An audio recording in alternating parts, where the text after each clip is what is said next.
This episode is brought to you by IT Revolution, whose mission is to help technology leaders succeed through publishing and events. You're listening to the Ideal Cast with Gene Kim, brought to you by IT Revolution.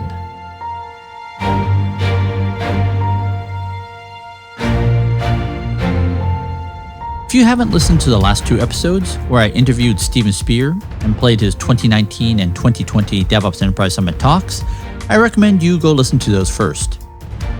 In this episode, I do a follow-up interview with Steve, where I got to ask him some even more basic questions, where I continue some of the explorations I started with Elizabeth Hendrickson. I ask, is it really true that leaders have fewer and fewer knobs to turn as they get higher up in the organization, and what are the implications? Why do we see this ever-increasing complexity and the need for specialization in the world, and what does it mean for leaders? I asked him to share more personal accounts of his interactions and observations with the Honorable Paul O'Neill, who was CEO of Alcoa, who built an incredible culture of safety and performance during his tenure. I asked, why do we see this ever-increasing amount of complexity in the world and need for specialization? And we talk about and explore further the structure and dynamics of the famous MIT beer game.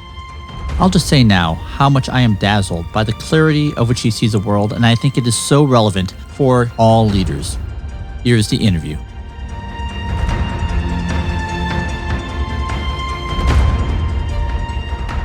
Steve, one of the most surprising things I've relearned and has been reinforced over the last couple of months is, in some ways, the limitation of the leader to do what needs to be done. I mean, I think in a certain point of my career, I thought if one were king or queen, they would have control over everything.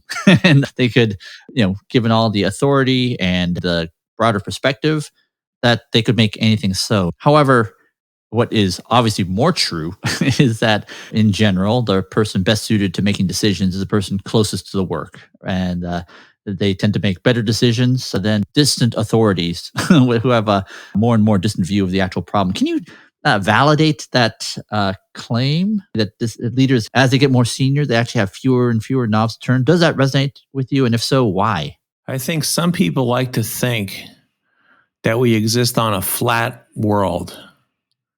And in fact, we exist on a world with a very, very varied, rugged topography. What I mean by this is that a flat world is homogeneous, and that no matter where you observe that world, you can have a full enough and complete enough understanding of how the world works. And with that, the complementary full enough and complete enough reach into the world at any point to affect how it behaves. And, of course, since we're all egocentric, affect how it behaves in ways that accord with our desire and will. But the problem is the world is not flat and smooth and homogeneous. It's actually really heterogeneous with this very varied and rugged topography. Now, here's the problem with that, is even if you can see a location, seeing it and understanding it may not give you the necessary insight to act effectively in another location because the other location is different. So if that's the situation, if you need varied action-reaction to match the high degree of variation that's characteristic across your topography, then rather than having one actor who's acting on the whole thing, what you need is actors everywhere, tuning the localities based on what the local circumstances are. And here's the other part, tuning not only to what the local circumstances are, but consistent with what the system objectives might be. Now, you start thinking about this is a CPU problem, which is if we don't, but if we did live in a flat topography, then the person who's looking down at the whole thing would have the computational space to figure out what to do in one location and then just spread that out. But as the topography gets varied, as you go from sort of one topography to two, you've doubled the computational problem. When you go 2 to 4, you haven't doubled it again. Well, maybe you've doubled it again, but that's only if the 4 nodes are now still independent. But once the nodes become interdependent, you haven't doubled your computational problem. You've gone up, orders of magnitude now. It's 2 to the n growing very, very quickly. And so when you start getting to a very varied topography, there's actually a very limited amount relative to everything that has to be known that someone sitting at a way elevated level can possibly know. And in fact, speaking of elevated levels, the metaphor, and I've been working this, this topography one rings up the issue of mountains. So it reminds me, there's an account in the Bible. So I'm going to go back to God on this one, right? So it's after Mount Sinai, and Moses is sitting there, and this long line of people waiting for his decisions. And his father-in-law comes along and says, Moses, what the hell are you doing? You got this whole line of people. And Moses is saying, well, they're coming to me with this problem and that problem and this thing and that thing. And they're lined up all day, and Moses is worn out. And his father-in-law says, well, what the hell are you doing it by yourself? Why don't you teach some other people to solve local problems? And they get into this in the Bible. It even says, he says, what you really need to do is you got to get, groups of 10 and a leader for the 10. And if that guy can't solve the problems for the 10, take 10 groups together so he can elevate the problem to the 100, and then the 100 to the 1,000. And Moshe, you worry about the general stuff. You worry about the general stuff, and let, as you get closer and closer and closer, let those other folks worry about the specifics. And so you start seeing, like, Moses' father-in-law, this guy, Yitro, right? He's already thinking about this idea that you got a very, very topography. You got hundreds of thousands of people wandering around in the wilderness, and what's going on in one tribe, the tribe of Reuben, is different than the tribe. What's going on in the tribe of Judah and Benjamin? Who knows what the hell they're up to? And so you got to have this distributed decision-making, problem-solving, and your job, Moses, is to set the tone. What are the terms by which you define a problem? What are the terms by which you accept the solution? What are the terms by which you move between problem and solution? That's your job. And let all these other folks behave to the local idiosyncrasies according to the general guidance you're providing. And anyways, this goes way back in society. So this is not a novel situation where, we've invented things on silicon with aluminum, and all of a sudden, whoa, the dude at the top can't see and do everything. It goes way back. And, it gets back to this basic issue, is that the world is a varied place. I mean, really varied. And that's what gives it its beauty and its interest in all of that. But what it does mean is that that senior person doesn't have nearly the bandwidth, nor the capacity, nor the speed to determine what should happen everywhere. All they can do is create conditions in which people everywhere can arrive at a set of conclusions, decisions, solutions that are not only locally appropriate, but collectively consistent. And that's what the leader's got to do, is create the environment where you get the local appropriateness and the collective consistency. So you've spoken so beautifully about your experiences with Paul O'Neill, the recently departed Paul O'Neill, and his work. But before we go there, let's take it from the Moses example to, let's say, the assembly line at Toyota. One of the things that you paint very vividly is that the person who is experiencing a problem is at that moment the world's expert in that problem. Right. Can you talk about how is it possible, and to what degree it would be difficult for the first line supervisor, the second line supervisor to know what the right answer is just by experience? Can you even dispel the notion that the first or second line supervisor just by experience would know the answer better than the person actually experiencing the problem or solving the problem on the front line? Right. So here's the thing about problems. If someone had a complete and full understanding of a situation, there wouldn't be the problem.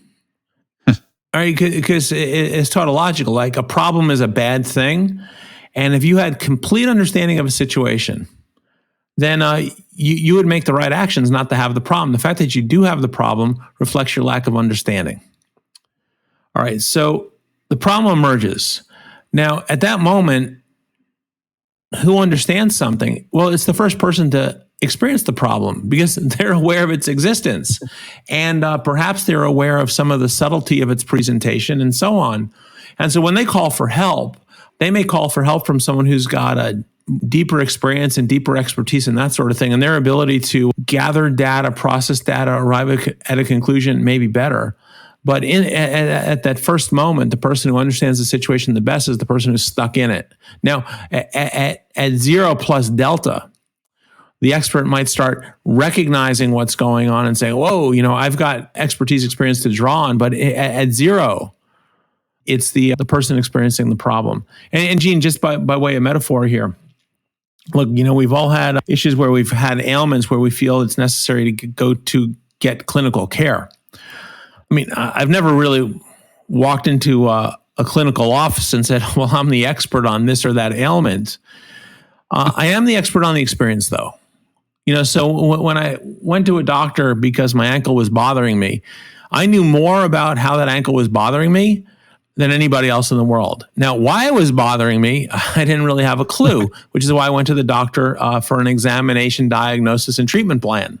Why I later had to go to physical therapy to put that treatment plan into practice for implementation, as it were. But the experience, I was the world expert on the experience of having that pain. And so where you end up with this is not that it's either or, but it's both and. That when the problem is detected and experienced, that person has a lot to add to the conversation, which is a complement to and complemented by the person who has sort of the expertise in the kind of the basic thinking, the fundamental science to help the diagnosis and help the generation of a treatment. So suppose you have the best first-line supervisor, second-line supervisor. One can easily get to a point where, given enough surface area of people having problems, it would exceed their ability to solve on their own. At some point, you need distributed problem solving, even at that first line, let alone second, third, fourth line. Right. Does that resonate with you? 100%. Gene, this is why you have organizations like Toyota, which are so deliberate on developing their group leader core. And just to put it in context, the way this works is you've got your associates who are doing the wrench turning and the welding and all of that stuff. And there's a huge investment in getting them to be capable of seeing and solving problems that are very, very local. And you have team leads who their skill is developed to not only solve more sophisticated problems, but at least be capable assisters in solving problems by the associates. Within the Toyota system, the group leads, now these are people who in the military would be senior non-commissioned officers, chief petty officers, that kind of thing, 15, 20 years experience. The burden on them is not only to have really deep, sophisticated problem-solving skills for problems that have sources which are more complex and varied, but they also have to be great educators in terms of being able to develop the skill set of the team leaders and the associates for whom they're responsible. And the reason Toyota feels that is such a source of power for their system, and the reason they, I think, worry quite a bit about group leaders, or the process of developing group leaders is not only a source of power, but consequently a source of vulnerability, is that in the absence of really skilled group leaders who have sort of experiential knowledge, technical knowledge, and are really capable coaches, the system falls apart. And then all of a sudden, not all of a sudden, but you get to this point where if problems aren't being seen and solved at the local level, and they're not being seen and solved at the team lead level, and they blow through the group lead level, if that level is not well developed, then you start getting the managers having to deal with everything. You get back to the Moshe problem, the Moses problem, right? Which is, right. Fortunately, Moses took the advice of his father-in-law, Yitro, when he started cascading, his knowledge and skills down to much greater numbers. And because of that, then he got to deal with the really big issues like succession to Joshua. That's a kind of a big issue, how to deal with the Moabites and the Amalek and that kind of thing, right? But those were system issues.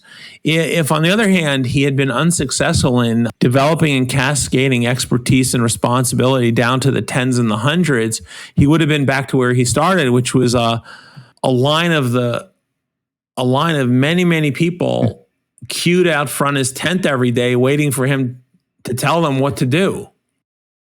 Gene here. I have two thoughts I'd like to interject. One is around what managers know and don't know. I remember a time early in my career at Tripwire, around 1999. It was my first time being a first line manager and then being a second line manager. I remember one of the first challenges was shipping our first couple of commercial releases out the door, and the challenge of figuring out what we could ship by a certain date. Looking back, I remember thinking how many times I thought I knew better than the team about what could be shipped by a certain date. You could dismiss some of it as just the naive, wishful thinking of a new, inexperienced leader. But some of it went far beyond that.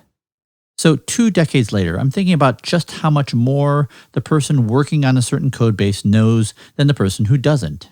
In fact, on so many things, I'm the only person working on a particular set of code, and if I leave it alone for 4 months, I basically don't know anything about it at all.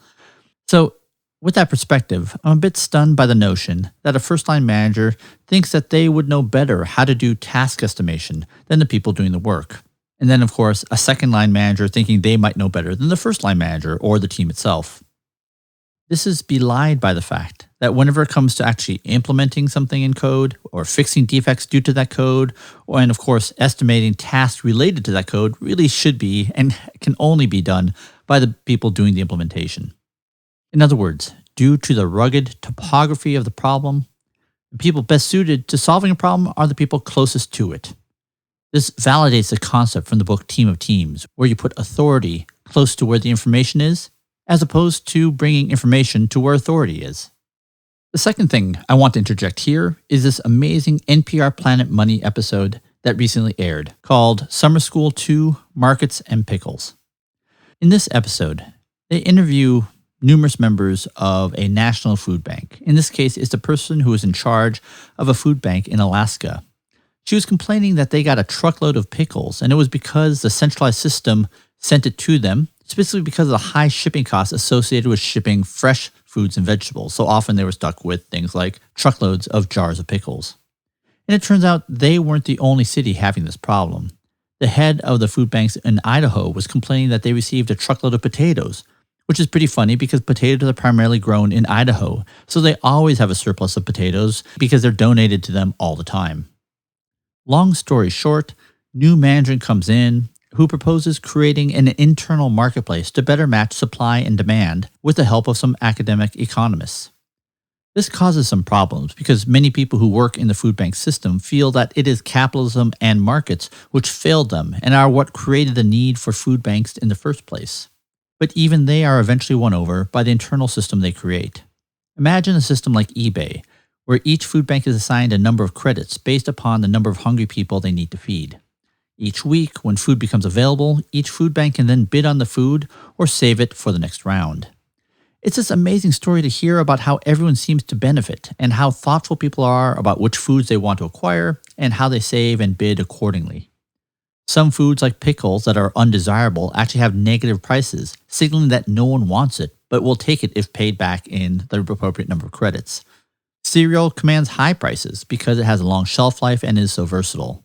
What caught my attention is how effective pricing signals enable the right allocation of resources, getting scarce resources to where they are needed most, and how it so dramatically outperformed the centralized planning model. They even said exactly what Steve just said. The maximization problem can be computed, but it's one that is in practice almost impractical because of the computational space required. They even use those words. The person at the top never has enough information to make all the right allocation decisions. That the internal topography is so complicated, so full of nooks and crannies of hidden information, that things like internal marketplaces need to be created. This is a topic that is not totally clear in my head yet, but I think it's so important that I will be revisiting it again soon. When you go back to the interview, I'm going to ask Steve a question about Paul O'Neill and his achievements at Alcoa. I mentioned Paul O'Neill a couple of times, and I thought it warranted describing specifically what some of his breathtaking achievements were. I'm going to read some of what I wrote in the DevOps Handbook, which extensively cites Dr. Spear's work in his book High Velocity Edge. Consider the following example that improved workplace safety at Alcoa, an aluminum manufacturer with $7.8 billion in revenue in 1987. Aluminum manufacturing requires extremely high heat, high pressures, and corrosive chemicals. In 1987, Alcoa had a frightening safety record with 2% of the 90,000 employee workforce being injured each year. That's 7 injuries per day. When Paul O'Neill started as CEO, his first goal was to have 0 injuries to employees, contractors, and visitors. O'Neill wanted to be notified within 24 hours of anyone being injured on the job, not to punish, but to ensure and promote that learnings were being generated and incorporated to create a safer workplace. Over the course of 10 years, Alcoa reduced their injury rate by 95%. The reduction in injury rates allowed Alcoa to focus on smaller problems and weaker failure signals. Instead of notifying O'Neill only when injuries occurred, they started reporting any close calls as well. By doing this, they improved workplace safety over the subsequent 20 years and have one of the most enviable safety records in the industry. I quote Dr. Spear. He writes, Alcoans gradually stopped working around the difficulties, inconveniences, and impediments they experienced. Coping, firefighting, and making do were gradually replaced throughout the organization by a dynamic of identifying opportunities for process and product improvement. As those opportunities were identified and the problems were investigated, the pockets of ignorance that they reflected were converted into nuggets of knowledge. End quote. This dynamic of learning helped not only increase safety, but also created competitive advantage, leading Alcoa to become one of the most admired organizations in its industry. And during O'Neill's tenure, the market cap of Alcoa increased from $4 billion to $28 billion in 13 years, a 900% increase. All right, with that knowledge, let's go back to the interview. You got firsthand observations of seeing this theory put into practice with the Honorable Paul O'Neill and what he did at Alcoa as he set out to create an environment where there were no workplace injuries. And you shared some revelations about his philosophies and how he put that into practice of if the job of the leader isn't to make all the decisions and make all the right calls, he viewed his job as different than that. Can you talk more about what he viewed his job is and how it evidenced itself in terms of what you saw?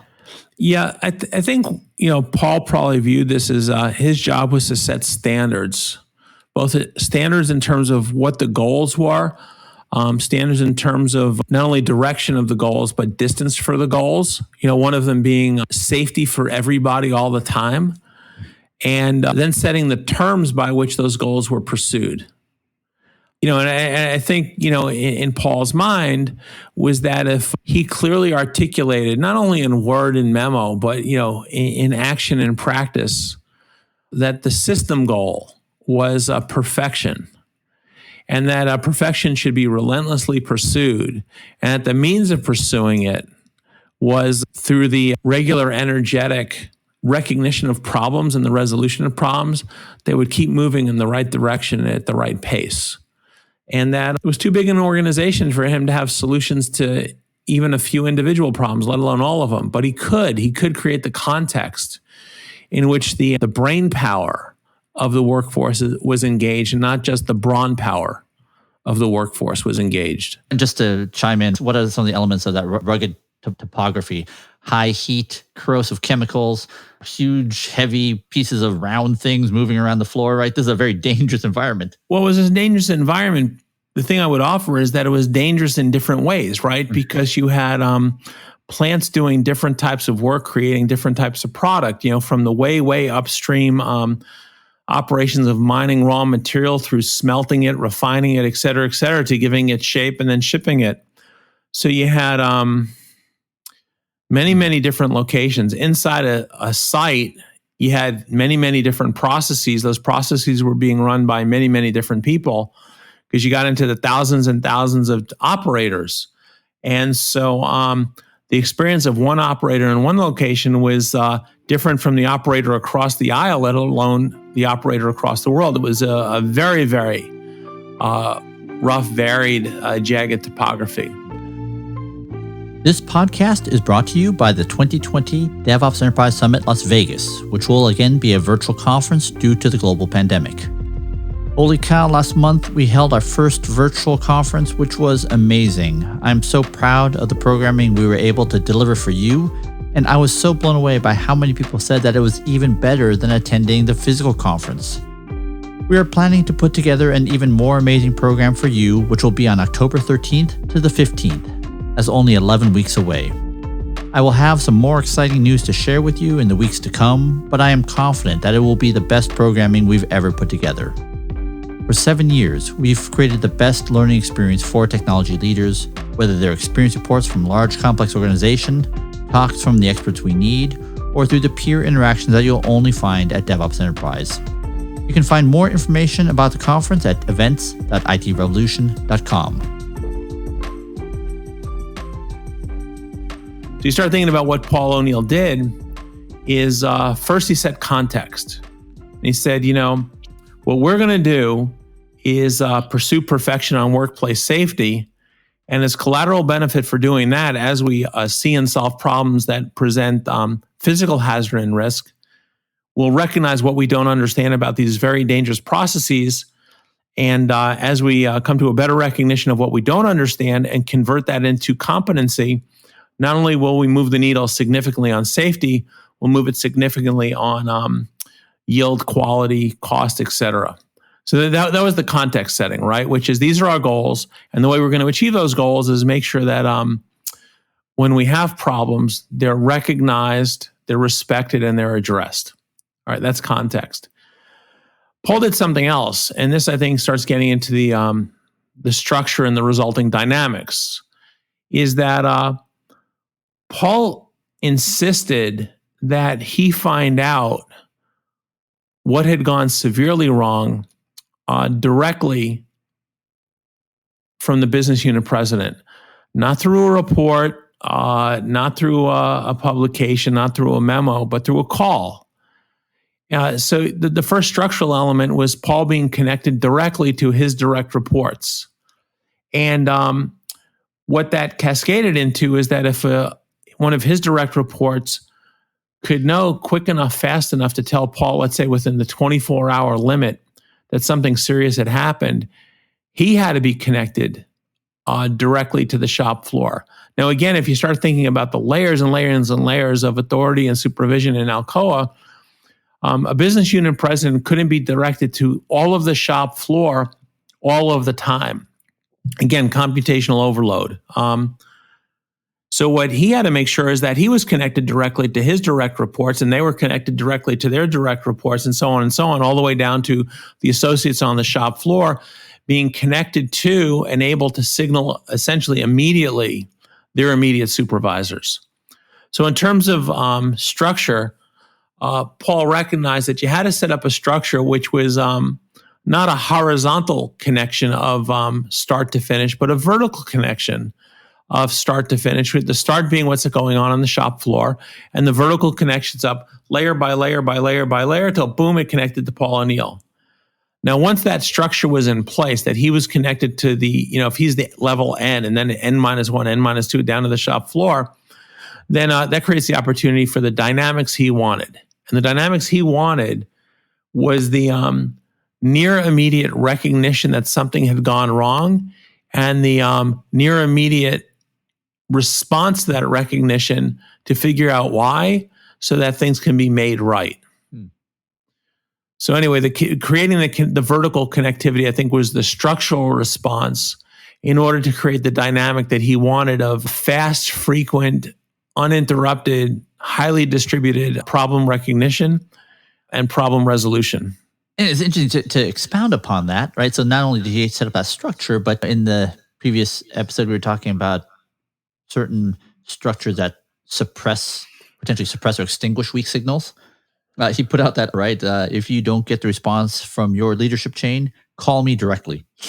In one of his talks, he said that this was during a time of immense tension between unions and plant managers. This was an unprecedented thing to do, especially for a CEO of a Fortune 500 company. It seems like this was another mechanism he created to make sure that he was getting the feedback into the system. Yeah, Gene, it's a really interesting point, right? What he did was he put an andon cord on top of his andon cord. Yeah. And what I mean by this is that, ideally everything just works the way you want it to work, and you don't have problems, you don't have to call things out. But given that's not the reality of our experience, is that nothing works the way you want it to work. So you have to call it out, and you have to call it out early and often. So how do you do that? Is that you give authority, responsibility to the person who might be the first one to experience the problem to call it out to the person who's supporting them, and that person has authority, responsibility to call it out to the person supporting them, with the idea that if you call it out and it can't get resolved, you call it out to the next level of responsibility, authority, till they get it resolved. And eventually it should, if it has to, if no one else can pull the resources into solving the problem, then Paul O'Neill has now got the authority, but the responsibility to make things better. Now, what his concern was, and it was a concern informed by the experiences people reported to him, is that series of sort of and-on chords, pulls for help wasn't working all the time. And so he instituted an overlay on top of that, which was, look, if that whole escalation mechanism is not working so that the problems that you recognize aren't being resolved, then call me directly. And when you call me directly, what you're telling me is that you've got a problem that's affecting work on the shop floor, the carrying of a heavy ingot manually rather than on a conveyor, et cetera, et cetera. But what you're really telling me is that the escalation process, for the purpose of recognizing and resolving problems, the escalation process has broken. And since I, as CEO, have taken responsibility for the escalation process, I need an end-on chord myself to know that that process broke down and not just the technical process, which is introducing risk and hazard. Right. And let's go to maybe one other, just such a memorable example of behaviors that Paul O'Neill exhibited that also reinforced the dynamics that he wanted. I mean, I think this showed up in the Unicorn Project. It was taken from your book and Paul O'Neill's talks was, flying down to I think it was a plant in Arizona after an 18-year-old employee was killed, by a boom inside of some machinery. And right, it seems like it was so clear as he tells the story that he felt his job was to make sure that everyone felt responsible, that not just remorse, but that everyone had a role in the conditions that led to the accident. I think his words were, "We killed that 18-year-old kid." Right? I killed him. We all killed him. Right? We trained him in the procedures he was going through that led to his death. Can you talk about that? Yes. So this gets back to the what can the senior leader do? And what we kind of agreed on is that the senior leader can't solve all the problems everywhere all the time. There are just too many problems with too much subtlety and nuance for anyone to solve more than a few problems on any given day or week. Now, in terms of setting the context, what Paul tried to do was establish that it was the responsibility of leaders to set the direction and the distance. We're headed in the direction of safety, and the distance is perfect safety. And the means of getting there, which is the regular recognition and resolution of problems when there's still risks and hazards and before there are injuries and deaths. Now, the account you're sharing was from very early in his tenure as CEO, where he found out that a young man, when a machine jammed, he jumped a protective barrier to unjam the machine. Well, it's a spring problem, right? Which is once he removed the obstacle, the machine, which had now tension loaded into it, uncoiled and hit and killed him. Now, what Paul did in that instance is said, look, our job as leaders is to set the context in which everyone else operates. And so if this guy thought the right thing to do was vault that fence and remove that obstacle, then that's the context we created for him, that was the right thing to do. And if that's the context that inspired him and motivated him to do that thing which led to his death, then we killed him because we didn't hit him with the boom, but we had it at most second order causality because we created the context in which he thought the right thing to do was vault that fence so that he could get hit in the head. And the effect, and what was the effect of that? Well, again, this was very, very early on in his tenure. And you start thinking about how a young man dies due to an industrial accident in a hazardous situation. So what are the knee-jerk explanations for that? So one is, well, you got to understand, with all due respect, we do some dangerous work here where, the stuff is heavy and hot and fast moving, et cetera. That's just is dangerous here. A human error. It was a technology failure. I mean, those are the classic. So you go, and then, human error, right? Which is kind of spitting on the grave, right? Because, not only is the guy dead, but now you're saying he's dead by his own fault. It wasn't a suicide. And so Paul gets in there and he says, look, everyone is doing all that appropriate remorse. Oh, I feel terrible for him. I feel terrible for the family, blah, blah, blah. And they should. I mean, I don't want to diminish that part. They should feel bad, right? There was a suffering and there was a loss and then the consequent suffering by those left behind. But what Paul did is he disallowed the conventional explanations. He disallowed the blame the victim and say, well, it's human error. Had he been smarter about doing that or not, or more skillful, had he, pulled out the obstacle and ducked quicker, he'd still be alive. So it is kind of his fault. That's blame the victim. Or you just blame circumstance. You just yell at the universe. Like, well, this is high hazard and what could anyone do? And Paul very quickly took away those safe, pat answers and said, no. We created the conditions in which that young man thought he was doing the right thing. Right. If there was human error, you know whose human error it was? It was our human error to convince him that that was the right thing to do. Right. In fact, I think it's my fault. And he flew to that plant with the Alcoa executives, not just the local plant managers, casting that responsibility throughout the team. Yeah, that's right. Gina, I think that's a very generous way to think about it, right? Because it could have been Paul shows up at the plant and says, yo, you bunch of jokers, you created the environment, you created the context. So it was your human error. But then, by showing up and saying, we killed him, not you killed him, right? We killed him. What he's really saying is, the context you created reflected the context I created for you. Yeah. And so that I own this as CEO, as the most authoritative, most responsible person in this system. I own the context. Gene here. I've been reading about the safety culture at Alcoa going on 10 years now, and it is amazing to see Paul O'Neill speak about them. I'm going to include 2 links to his videos of his talks that he gave over the years in the show notes. It is amazing to see to what extent he cared about these issues throughout his tenure at Alcoa. In one of those videos, he even says what he is most proud of in his entire career, including his tenure as the Secretary of the Treasury, is creating a safe environment for all Alcoans where they got fulfillment out of their daily work. I highly encourage you to watch those videos. And in the meantime, let's go back to Steve as he continues discussing this topic. Actually, Gene, sorry, but, going back to our story about Moses and all, is that, throughout all the accounts of that, the 40 years wandering around, he keeps coming back to every time the Hebrew people, the sons of Jacob, err, and they're about to get punished. Moses says, whoa, hold on, it's my fault. I obviously didn't teach them well. I was the one who enjoyed not 1, but 2 revelations on the top of the mountain. I'm the one who's had this direct communication with the godly spirit day in, day out. And yet, if there's a failure, it's my failure. Right.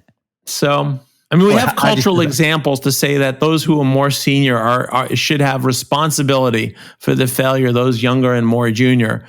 That are not delegated away. Admiral Rickover said that. Right. Admiral Rickover said that. He said, you can delegate authority, right, but you can never, ever delegate responsibility. Brilliant. So I think you've made a very logical and persuasive argument that says the person at the top can't make all decisions, can't have visibility into all the problems, can't be the one solving the problem. I think you make a very persuasive case for that. Let's go to the topography of the problem. If you look at the topography, whether it's at Alcoa or within a Toyota plant or the supplier network, it is varied and deep. That is hard to imagine Excerpt being several, let alone all of them. I love your example from your book about the 1950s Ford. In that era, home mechanics could fix most of the issues that you'd find in the car.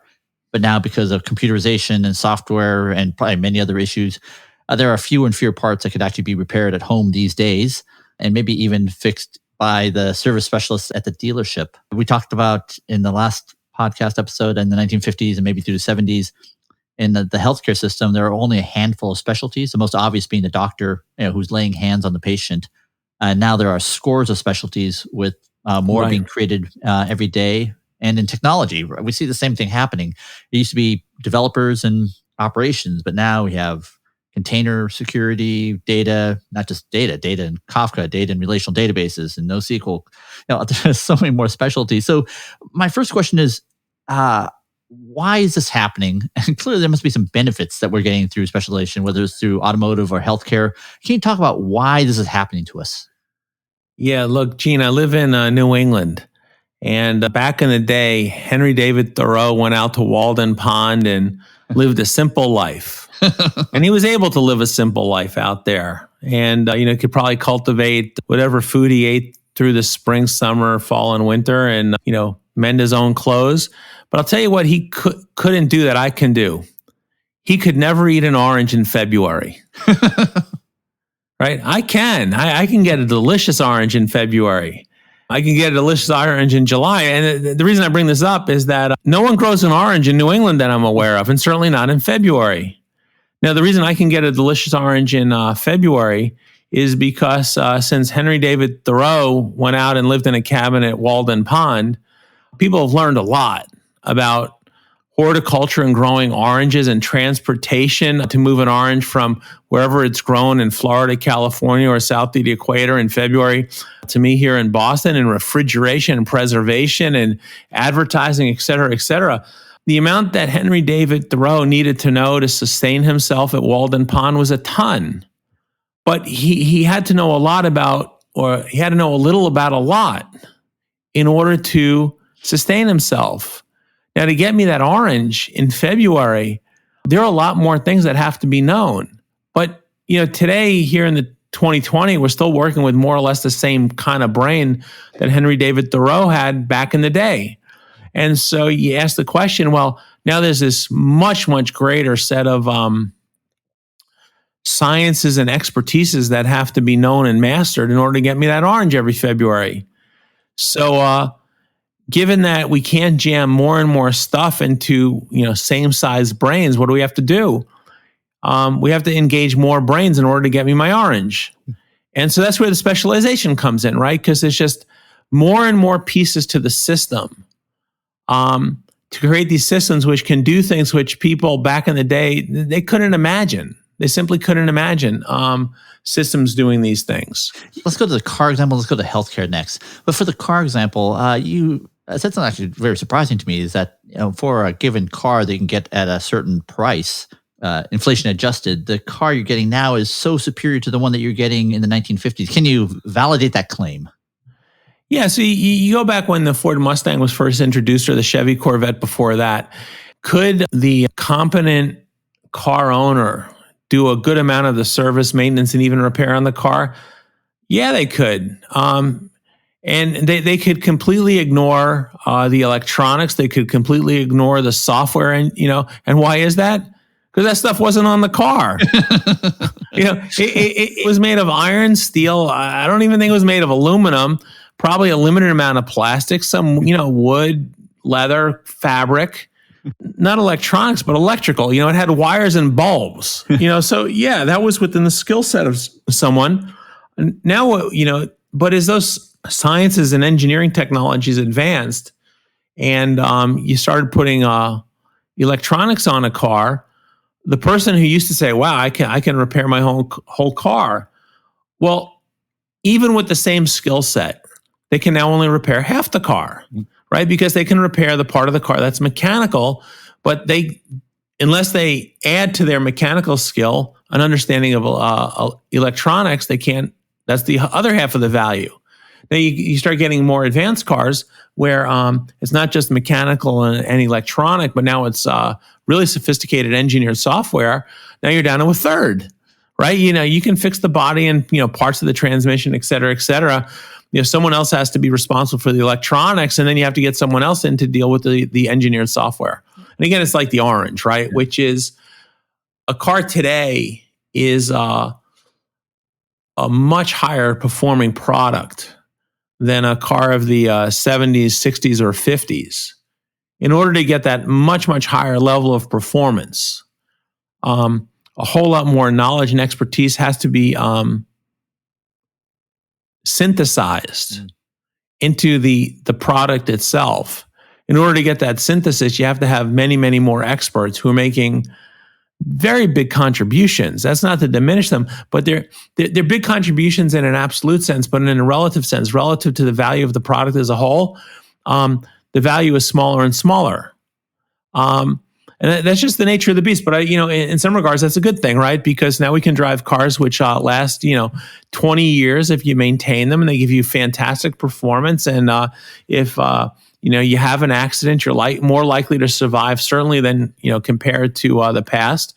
You think about the functionality of a supermarket. If I went to the supermarket in February and 1964, 1968, no oranges, lots of potatoes, lots of onions, lots of canned goods. But the functionality of a supermarket now is that when I walk in February, I can get fresh fish from anywhere in the world. I can get produce from anywhere in the world. The functionality is like off the charts. And the other crazy thing is, Gene, in 1950, 1960, the supermarket not only underperformed in terms of variety, but it underperformed in terms of price and quantity. So if I lived in 1950, 1960, I might actually worry, even as an American, about having a hungry night because I couldn't afford to get the nutrients that I might need. Now, what's our problem in 2020 is that we walk into these supermarkets with the plenitude that's there. And not only is there so much of it in terms of variety, and there's so much of it in terms of volume and quantity, it's so freaking cheap that our concern is obesity, not starvation.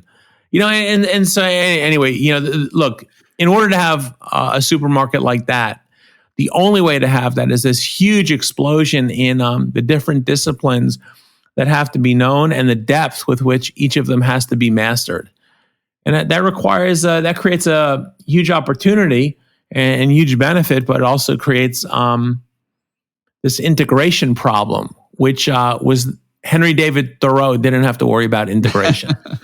So let's go to one last example, which is healthcare. And you had this amazing part of your book where you're describing what happened to, say, one of the benefits of specialization, what it drove us towards was if you look at cancer survival rates, 1950s versus now. Can you talk about that and just the miracles that modern medicine is creating in the ideal, and yet the integration challenge it also creates?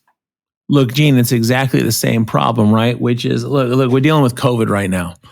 And, if COVID had occurred, 50 years ago, there's an issue. 50 years ago, it wouldn't have been quite so severe because fewer places were connected with fewer places so quickly. So it might have appeared in Wuhan, China. It might never have gotten out of there, because, it takes 2 weeks for the infection to become symptoms, to become transmittable. But if you can only go, 50 miles out of Wuhan in 2 weeks, how far can it go? All right, but anyway, let's just assume that 50 years ago, we had all the advanced transportation technology we have now, but not the medical science. So what happens with COVID 50 years ago?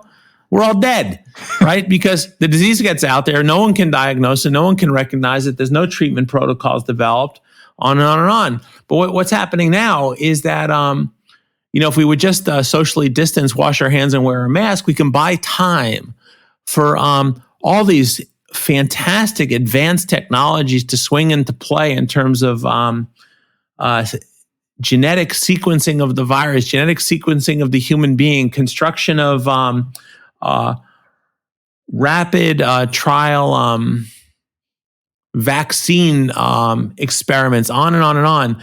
And so, look, this thing eventually will be contained and it will be cured because of the vast expansion and the vast deepening of scientific knowledge. Now, of course, to bring all that stuff to bear, you have to have integrative mechanisms for the people in each of these disciplines to make their contribution to the larger system of diagnosis, treatment, and cure. But thank goodness for that, right? Because otherwise, this thing would be the plague, but worldwide rather than rather than limited to some town in Italy or France or England. And so, talk about like the orders of magnitude improvement in cancer survival rates, just to put it into perspective of just the vast leaps made in medicine because of everything you've talked about. Look, when I was a child, if someone you knew was diagnosed with breast cancer, then that's when the hand wringing started because it was a terminal illness. And, the question was, What will her experience be? Oh, what will her husband do with the children? Da da da. Da. And over the years, people have come to recognize that while the symptom may be malignancy, the diseases is in the dozens, if not the hundreds, each of which have their own genotypical, phenotypical presentation and cause and their own treatments. And with that, much greater precision as to what the diseases are, which have similar presentation, and what the treatments are for those individual diseases, the survival rates have gone, exponential growth in survival and exponential collapse in mortality due to the disease. It's just been fantastic. And again, we can check the book for the exact numbers, but is it 90% reduction? It's some crazy number like that. And so, speaking of Walden, for those who wish for a simpler time, that we want the topography of the problem to get a little more homogeneous, a little more homomorphic, a little, a little more generic. Is that just wishful thinking? Can you either make the case that complexity is going to keep increasing as the years and decades go by, or is complexity being reduced? Yeah, that's a good question. So, is the human species going to plateau on what it knows and plateau on the necessary divisions in intellectual labor so that we can have some expertise, meaningful expertise in our field? I think it's hard to predict a plateauing in discovery. And for the simple reason, or two simple reasons. One is our understanding of the world around us is minuscule. I mean, you just pick up the science section of any decent newspaper and they start telling you about these things have been discovered in the universe that no one knew existed. Now, the universe has had a 15 billion year opportunity to create stuff. It's not new. And we're barely scratching the surface about what's just barely beyond the perimeter of the Milky Way. Yeah. So there's a lot of stuff we simply don't know there. And since the universe has had more or less, mankind's been around for, a few tens of thousands of years, and the universe is,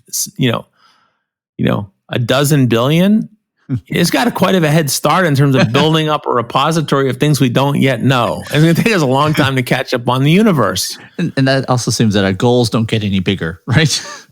Yeah, that's right. That's right. We decide that there's nothing left to learn and we don't care anyway. It's like that. So no, I don't see this I don't see this plateauing, and I certainly don't see it going backwards.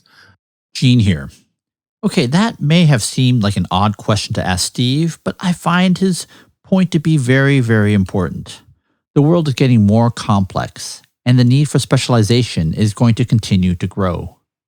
And therefore, the need to integrate efforts from an even wider base of skills is needed. Like it or not, this means that the problems that all leaders will face going forward will keep getting larger, and just staying in one place is actually falling behind. That's a big, big problem that demands better answers, which is why I'm so excited about this quest I'm on to better understand why organizations behave the way they do, and why structure and dynamics help us better understand how we can change them to get the outcomes that we actually want. Okay, back to the interview where we talk about the MIT beer game. Steve, another thing that was just a genuine pleasure, but also an eye-opener beyond words, was looking at the famous MIT beer game through the lens of structure and dynamics. So the MIT beer game, of course, was created in the 50s, 60s by Jay Forrester, the Sloan System Dynamics Group. It's a simple game. Every table is one supply chain. There are 4 positions, each played by a player, retail, wholesale, distributor, and factory. And every turn, a customer puts in an order, and that flows through the supply chain. Everyone orders from their downstream step, and fulfillments come the other way. And observations of the MIT beer game, Fortune 50 executives perform no better than high school students. Sense of anger that their fellow players don't actually seem to actually understand the rules. This bullwhip effect where inventory builds up in the system and soon is swamping the entire supply chain. And so much of that is embedded in the structure of the game, the rules of the game, the way that players are able to interface with each other, and the nature of how quickly inventory ordered from the retailer can actually come back. I asked you this question that I found your answer to be so startling, which is, if you could change the structure in just one way that you think would lead to far better outcomes, what would it be? Acknowledgement. As you're describing the beer game, it's fairly simple. It's a simple setup, right? It's very linear. A customer goes to a retailer and says, "I'd like a case of beer." The retailer goes to a wholesaler and says, "I'd like to replace that case of beer." The wholesaler goes to the distributor, the brewery, and says that. And the only change in the entire game is at some point the customer walks up and says, "Instead of one case of beer, I'd like two." That's it. Now, were everything to work instantaneously, this game would be a simple one, right? I want one, I want one, I want one, I want two, and you get that back.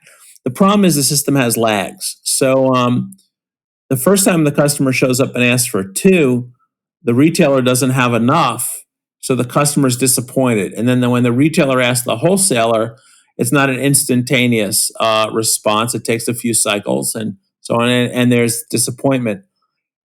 And what ends up happening is that when people don't get what they asked for the first time, they start escalating their requests. So the customer, rather than asking for two, then two, then two, they ask for two, but didn't get one of those two. So when they come back, they don't ask for two, they ask for three, and then they ask for four. This thing just starts to amplify and explode. You start thinking about why all that happens, because when the customer shows up to the retailer and says, "I'd like two," the retailer doesn't say, "Here's one. If you just wait and be patient, the other one will follow on a lag of 3 cycles." Instead, they say, "Here's one," and the customer walks away frustrated. And when the retailer shows up at the wholesaler and says, "I'd like two," if the wholesaler simply said, "Here's one for now, hold on, the other one that you need, it will catch up, but it'll catch up on a cycle of 2 or 3 or whatever it is," the retailer should be similarly patient, but they don't get the acknowledgement. Someone doesn't say to them, "Hey, Gene, I heard what you asked for. I'll get you what you asked for. Just wait, please." All right. And you'll get it in 4 weeks. Yeah, 4 weeks or 3, whatever the number is. But no need to ask again. I'm telling you, absolutely, I'm giving you a guarantee that I heard you. I'm working on it as fast as I possibly can. And if you ask me again, it's not going to make it any faster. You're just going to get aggravated. Look, we're having this now. Right? It's COVID, right? So people are used to, same day, next day delivery from Amazon or some others, right? And now they have to wait, 2 days or a week even, or even until next month to get something. It's like the end of civilization. But the reason we're not falling apart on that is that when you order something from a retailer, they tell you when it's reasonable to expect your order. And they say, "Hey, Mr. Kim, we'll get it to you May 16th. Is that okay?" And if you say it's okay, it's fine. And the order is there, and May 16th, the thing will show up, and maybe you'll get it on the 15th. But all right, you've been heard, you've been acknowledged. On the other hand, if you place an order and they don't say they accepted the order, one of two things. One is you stop going there, or there is you keep calling them. "Hey, did you get my order? Hey, did you get my order? Hey, did you get my order?" And that's basically the beer game. It's this person who's desperate for their case of beer. They get no acknowledgement. They have no other place to go, so they just keep calling over and over and over again. And the system goes out of control. Again, because it doesn't have this acknowledgement, this feedback to say, everything's okay, just hold on. It seems like a profound point here. So one of the papers about the MIT beer game, they say the lesson to leaders is to have a calm, detached, unemotional view, to trust your fellow players, right? But it seems like a more direct, better solution is, I think the key learning really is change the structure so that it doesn't cause this terrible dynamic. So that's an interesting one, right? Which you're supposed to have calmness. All right, well, that's ridiculous. We're human beings, right? So who the hell is calm when they're under duress? So it really is a causality here, which is you should be calm because you have trust. But where does trust come from? Trust comes from experience. I mean, the only reason I trust you is because we've spent time together, and I know that in certain circumstances, I know how you're going to behave. What's to be expected, what's to not be expected, et cetera. That's where the trust comes from, and that's why I can be calm on a new experience because we've built up this reservoir of trust from past ones. And again, if you start thinking about that experience, so what was the experience? The experience was one of feedback, that I acted in a certain way and you reacted, or you acted and I reacted in such a way that I recognized that there were certain patterns which I could trust, right? So it seems to me somewhat superficial, cursory to say, Gene, don't panic, just trust. It's like, yeah, but I got no data. I got no evidence, no experience on which to build that trust. And in the absence of experience to build that trust, what I have instead is a very comfortable, natural panic. So I think underneath that advocacy for a calmness built on trust, which implies built on experience, what we're really saying is you need feedback. And if you want to get to trust quicker, the way to get trust quicker is to give that reinforcing feedback faster and more frequently. Build those sets and reps early on. And that seems to be this other universal truth in the nature of the structure and dynamics you want to create is that fast feedback, ideally in small batches, that allows for local decision making that best enables the achievement of the global goals. Right. Look, we know from Bob Merton and Black and Scholes and all of that, all those people who innovated on the option theory, that there's a huge price to uncertainty and a huge value to certainty. And, their whole Nobel-winning research and explanation of how one prices an option, it's what price do you pay to relieve the uncertainty of a situation? And we see that, I think, in the behavioral sciences, things that people will do which seem self-defeating or suboptimal just to relieve the uncertainty. It's at the end of the Dirty Harry movie, right? When he, hey, punk, did I fire 5 times or 6? And the right thing for the villain in that moment to do is nothing, because he doesn't know how many times Dirty Harry is fired, right? But and he should just do nothing just in case. But he says, I gotta know. And it turns out it was 5 times, and he gets shot by the 6th one. And in some ways, I think there's a very empathetic response the audience has. I mean, on one hand, they're kind of glad that Dirty Harry shot this horrible character, and there's that kind of tapping into that part. But also, I think most other people are like, if I were down on the ground after this whole prolonged conflict with Dirty Harry, I too would want to know if it was 5 or 6. I don't think anyone looks at that as real ridiculous. The killer should have just been patient and calm and trusted. No, anyone in the villain role. It's a funny scene because I think I'm thinking about it as a movie viewer, we end up identifying with both the hero and the villain, which is an unusual thing. Because we identify with Dirty Harry, it's like, yeah, I want to, get this guy. And with the villain also, I just want to know. I've never thought about that way. But so that final scene is really about he didn't have to call that option.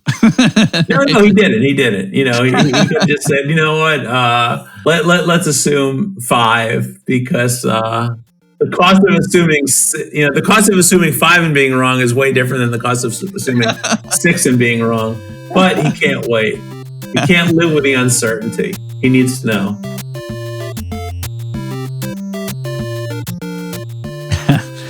Oh my gosh, I loved that last part at the end. I debated on cutting it because Dirty Harry and Black Scholes option theory seemed a little bit off topic from the MIT beer game.